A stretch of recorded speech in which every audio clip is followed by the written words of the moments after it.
আসসালামু আলাইকুম বন্ধুরা আজকে রাফিন রুহি অনেক মজার মজার খাবার নিয়ে বসে পড়েছে।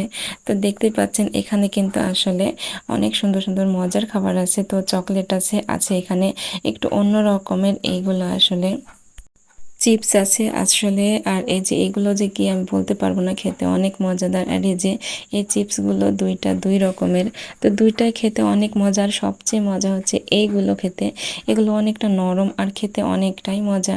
তো আমি ভাবছি, ওদেরকে দেখছি আসলে ছোট হলে যা হয়, ওরা অনেক মজা করে খাচ্ছিল আর আমারও বেশ ভালো লাগছিল ওদের খাওয়া দেখতে। আমাকে রুই মনে হচ্ছিল আম্মু একটা নাও। তো আমি পরে খেয়ে দেখছি আসলে অনেক ভালো লাগছিল। তো মনে হচ্ছিল যে আসলে ওদের সাথে ছোট হয়ে গেছি যেন আমিও খেতে লাগি।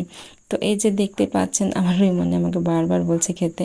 তো এই যে এখানে এই বক্সটাতে আছে চকলেট, একেবারে আলাদা রকমের একটি চকলেট। চকলেটটি খেতেও অনেক মজাদার। তো ওর আব্বু আসলে ওদের জন্য এগুলো নিয়ে এসেছে।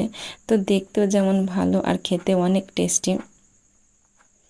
দুই ভাই বোন মিলে আসলে খুব মজা করে খাচ্ছিল আর আমারও বেশ ভালো লাগছিল ওদের খাওয়া দেখতে।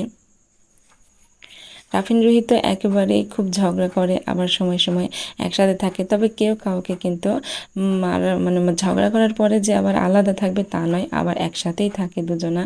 একজন আরেকজনকে ছেড়ে থাকতে পারে না। তো হয়তো বা ভাই বোন এমনই হয়, যেহেতু ওরা এখন ছোট, বড় হলে আরও ভালো বন্ধুত্ব হয়ে যাবে। তো এই যে আমার রুহিমনে খাচ্ছে, আসলে ওর খাওয়া দেখলে মনে হচ্ছে যে ওই যেন দুনিয়ার সবচেয়ে বেশি আনন্দে আছে। তো রাফিন রুহির এই খাওয়াগুলো আমার বেশ ভালো লাগে। ওর আব্বু প্রায় অনেক মজার মজার জিনিস নিয়ে আসে ওদের জন্য।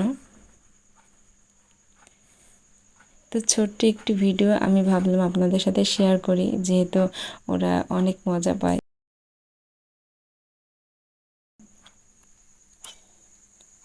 তো এই যে খাচ্ছে, দেখতে পাচ্ছেন কিভাবে। আর এভাবে খেতে খেতে ওদের অনেকটা সময় পেরিয়ে গেছে আর ভালো লাগছে না। তো আমার ছেলে আবার মুখোশ দিয়েছে, মুখোশ দেওয়ার পরে বলছে আম্মু আমাকে কেমন লাগছে। আমি বলছি যে একেবারে আমি চিনতেই পারছি না। আর রাফিন এখন রুহিমনিটা খেয়ে টেস্ট করে দেখবে কেমন লাগছে। তো ভিডিওটি ভালো লাগলে অবশ্যই লাইক দিয়ে কমেন্ট করবেন। আল্লাহ হাফিজ।